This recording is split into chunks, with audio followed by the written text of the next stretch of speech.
From the Heritage Foundation, I'm Michelle Cordero, and this is Heritage Explains. After over a month of staying in our homes, states around the country are partially reopening businesses this week, and many others have stay-at-home orders that will soon expire. In Arkansas, Alaska, Georgia, Tennessee, and Oklahoma, salons and restaurants are already open. Texas Governor Greg Abbott said that malls, restaurants, and movie theaters could reopen in his state on Friday. Counties in Florida have already opened beaches, and the state is ready to start opening marinas, golf courses, and more. So how do we know what states are ready and which ones need more time? Is a state-by-state approach the best way to do this? Here's Heritage Foundation President Casey James talking about the ways states are opening up around the country in an interview on Newsmax. Well, the states are so totally different. And even within states, there are regions where you have hotspots and other parts of the state where you may not have very much infection at all. Our form of government actually works very well under these circumstances. As good conservatives, we believe that the government that's closest to the people is the government that governs best. So I think that those decisions within some parameters and guidelines should be left to the governors and local communities to make those decisions. Some communities are ready to open today.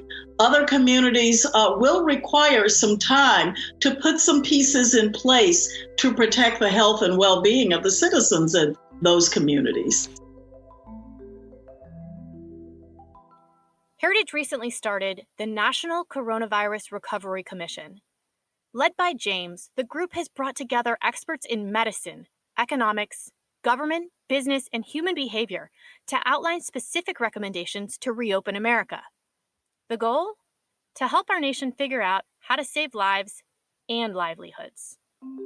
We don't have to have an either or. Are we going to protect the health of the citizens or are we going to save the economy? We must do both, and we can do both.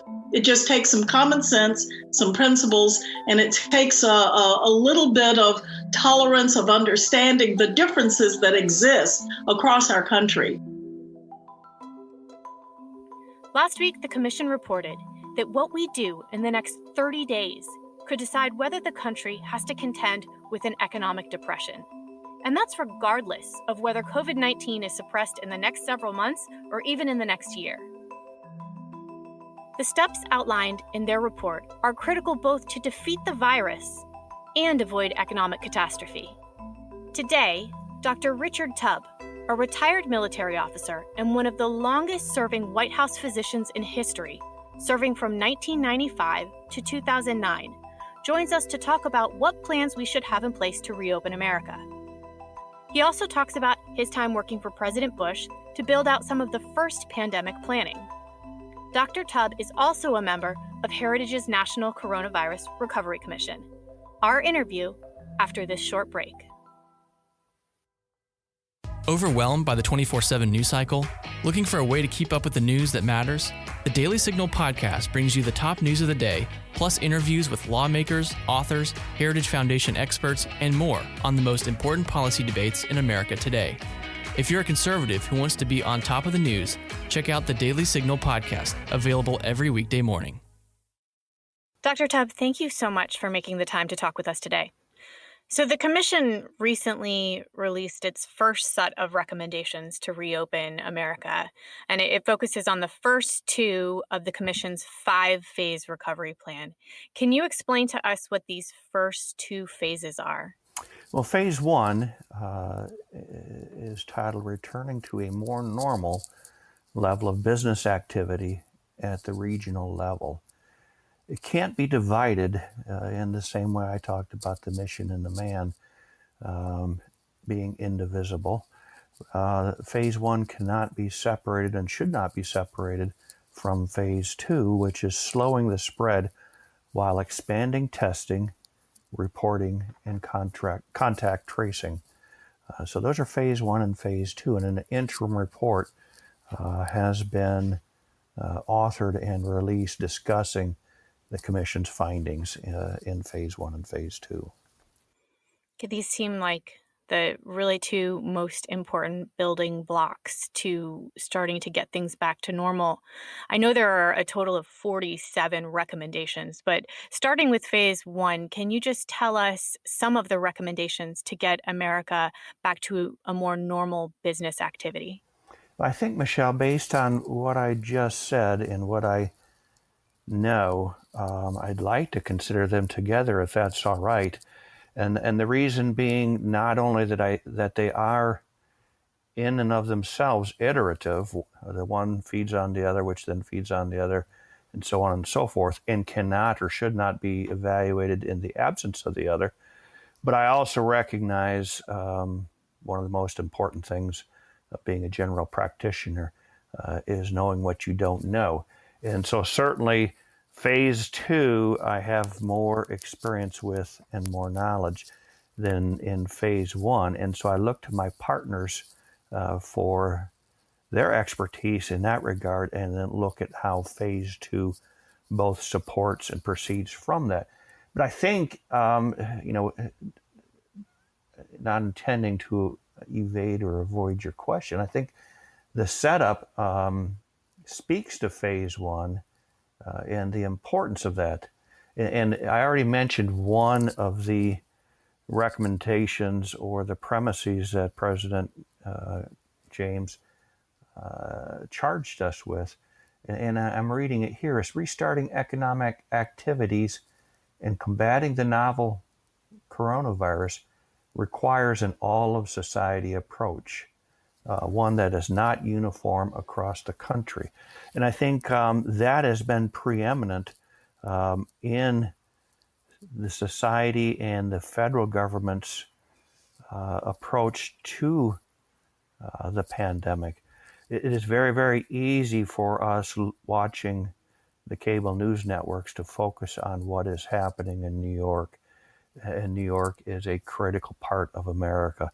But we would be remiss, and I think even unscientific, if we weren't to look at not just the rest of the country, but all the various parts of the rest of the country.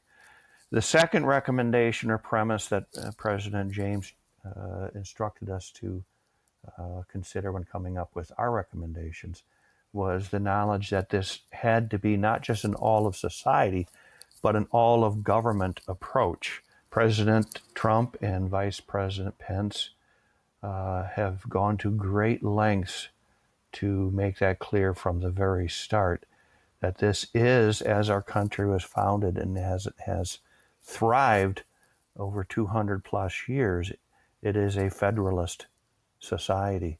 The federal government is not a strong central government, but rather supports the actions and the laboratory for democracy that are the state governments as elected and led by the respective governors. The third charge that she gave us, from which the recommendations came, was to restart economic activity while suppressing the coronavirus.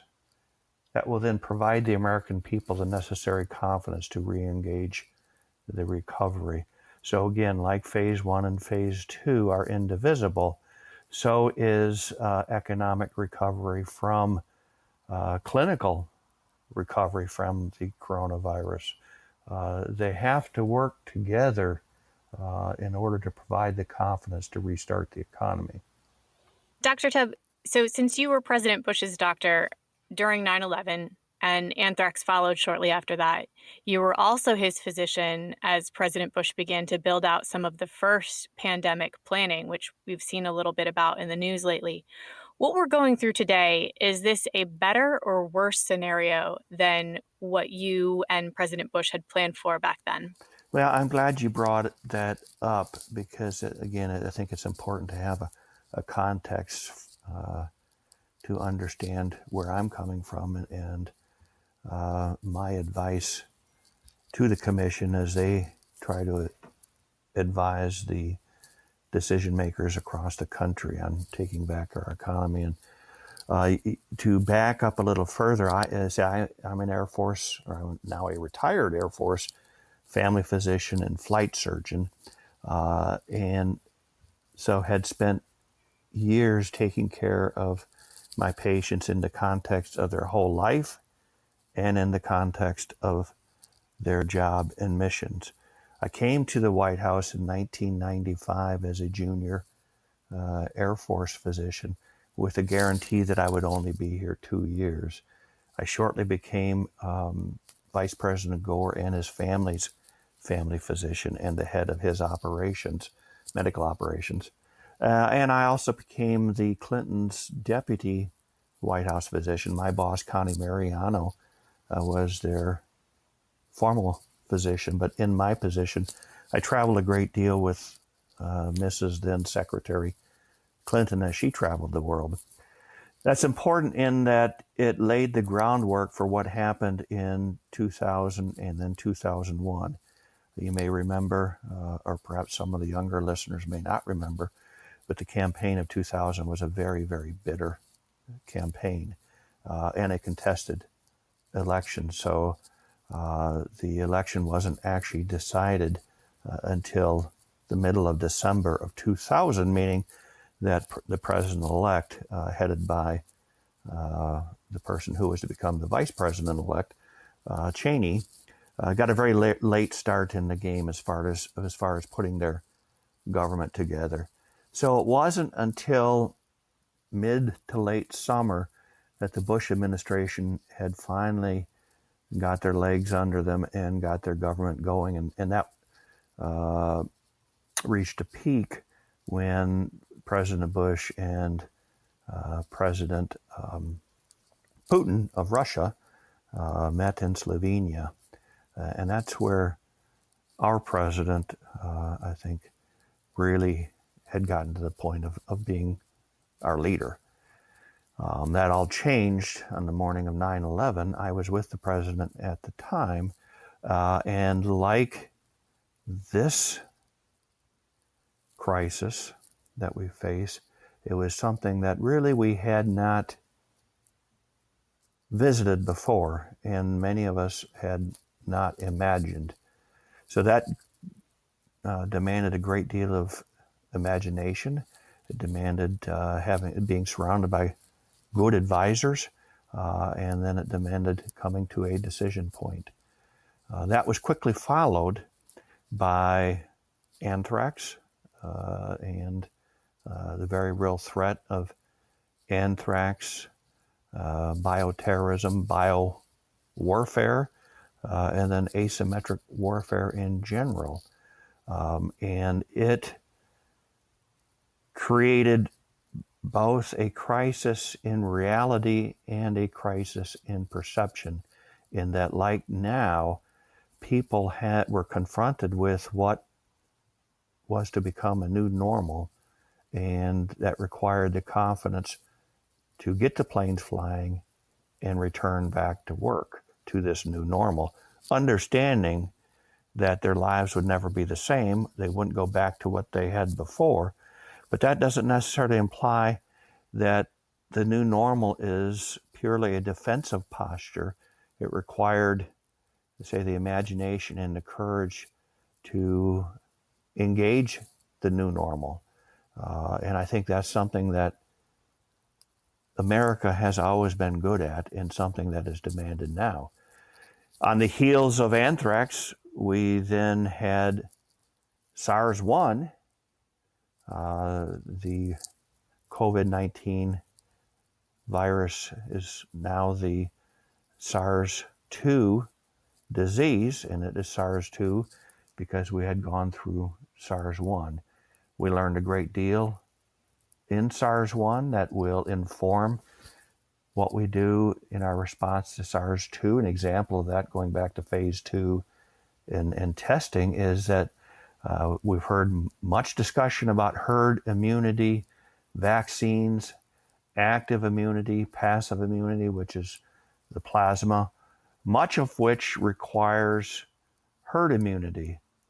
And that is all dependent on whether, as the WHO director just recently said, there's no evidence of immunity vested by antibody titers in those who have been exposed to COVID-19, which, if that is the case, it will be a very long summer.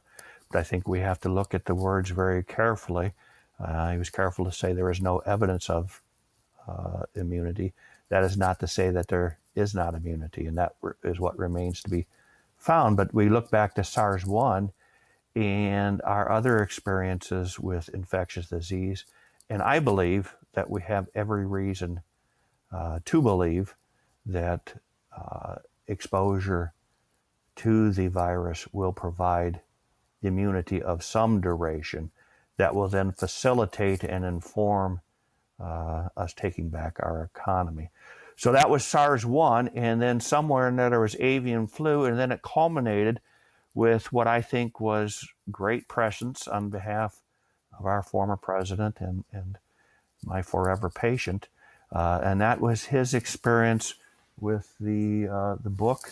I'm riffing on the title now. I can see the jacket cover more than the title, but I think it was The Great Flu or The Great Influenza, looking back to Woodrow Wilson's experience and America's experience with its greatest global pandemic prior to this, the Spanish flu of 1917, 18, and 19.